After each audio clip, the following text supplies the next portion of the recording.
Just because Jesus is silent doesn't mean he's not working. Just because he's sleeping in the boat doesn't mean he's not aware of what is happening.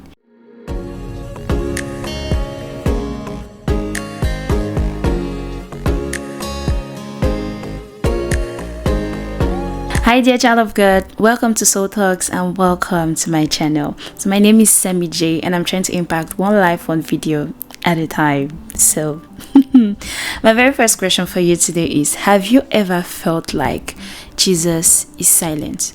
You're going through some of the toughest situations and you feel like God is not doing anything about you. He's not giving you a sign. He's not even trying to tell you that he's working. Everything just feels silent and you're hurt.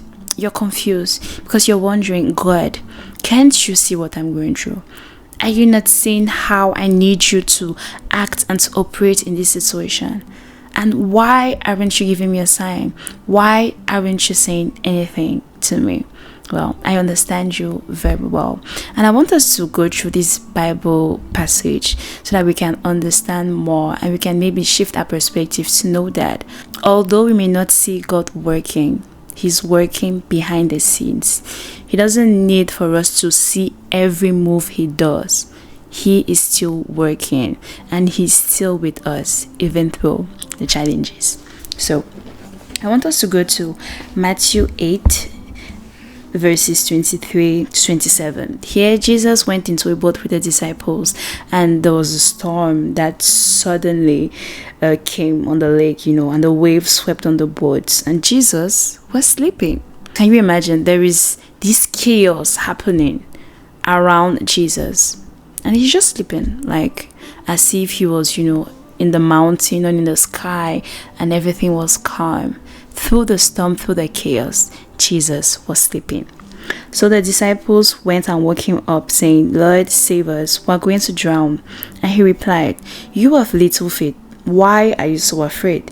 Then he got up, rebuked the winds and the waves, and it was completely calm. The men were amazed and asked, What kind of man is this? Even the winds and the waves obey him. So we have disciples who know Jesus, who knows that he's the Son of God, but somehow they don't yet understand the power he carries.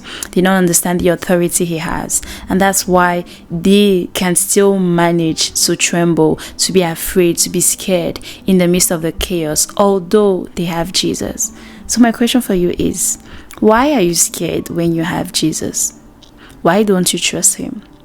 Do you really think God is going to allow a situation to happen just to let you die? Do you really think God doesn't know about your situation? Do you really think he's not aware of what is happening? Do you really think he doesn't know best that you need an answer right away? But sometimes we have to understand that God is testing us. Do you really say you have faith? You can't say you have faith unless the situation happens for you to exercise that faith. You can't win a battle without being on the battlefield. That's life. You can't be praying to God for patience without God creating a situation for you to act patiently. You can't say, God, I need more faith. God, I want to see your hand in my life, without expecting to be pushed in challenges, in trials, in tribulations.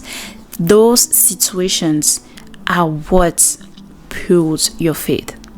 Without those situations, you wouldn't need God.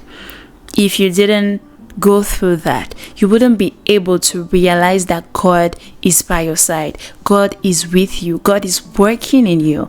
And you wouldn't be able to acknowledge the work of God in your life. I want to encourage you today, dear child of God. Jesus is with you in the storm. Just because Jesus is silent doesn't mean he's not working. Just because he's sleeping in the boat doesn't mean he's not aware of what is happening.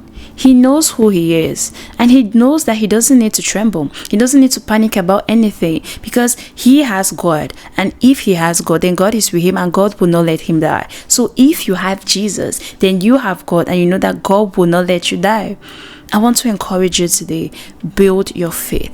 Keep trusting God. Keep your eyes focused on God, not on what is happening around you, not on what your situation is saying, not on what the doctors are saying, not on how your family is broken and dysfunctional, not on how your husband is trying to leave you or your kids have become rascal. Focus on God. What does God say in His Word? He says, do not worry about anything. Instead, pray about everything. Tell God what you need and thank Him for all He has done. Then you will experience God's peace, which exceeds anything we can understand. His peace will guard your hearts and minds as you live in Christ Jesus. That's Philippians 4, chapter 6 to 7. God is saying to not worry about anything. I clothe and take care of the birds and the ants and the animals. Even the flowers are clothed. How much more of you, my children, won't I take care of you? Sometimes we worry about the most basic things, like, God, how am I going to eat tomorrow? What am I going to wear? I just lost my job. What am I going to do? And God is saying, do I not take care of the mere birds in the sky? What about you, my child, who is made in my image and my likeness?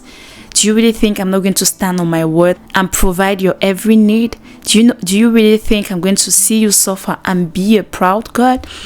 Does your parent, when you ask something of your parents, when you ask him bread, does he give you a snake or does he give you a stone? No. I am a God who loves you, and I'm going to give you everything that is pleasing to me, and that is good for you. So God is telling you not to worry. Although the storm is raging, although it feels like you're losing the battle, although it feels like everyone is leaving you, although it feels like the world is against you, I, your God, is with you. So don't lose heart. Know that prayer is your strength. Joy is your strength. Praise is your strength, because it says thank Him for everything He's done. Although you're in that situation, thank God for what He has done and what He's doing. Be in a moment and in a spirit of worship and thanksgiving and gratitude. Thank God. God, I thank you for my life. I thank you for my kids. Although you see all these things happening, God, I thank you for good health. I thank you for grace. I thank you for this new job. I thank you for my marriage. I thank you. Keep thanking God. Don't lose hope. Keep trusting your Father, because He loves you and He will never forsake you. So don't give up. God is not silent. He's right there with you. Although you may not see Him working, He's working behind the scenes. And when He will answer your prayers, when He will take you out of that situation, you realize that He was with you all along the way. You are the one who simply panicked first. You are the one who simply lost hope first. And be careful, because that desperation of trying to find answers can lead you to turn to the wrong things. That is why it's so important to always have your eyes on God and to trust Him in everything you do. I hope this video has blessed you, and tell me below if you've ever felt that way. You felt like God has been silent, and how God is teaching you to be patient and to trust in Him, and how the situations are building your faith and giving you assurance and peace that the world cannot give. Jesus is a peace giver. So when you hold on to Him, people will wonder, you're going through this, how come you're smiling? Because I have Jesus. So thank you for watching. Thank you for sticking around with me. If you enjoyed this video, please like, share and subscribe, and I will see you guys in my next video. Okay, bye.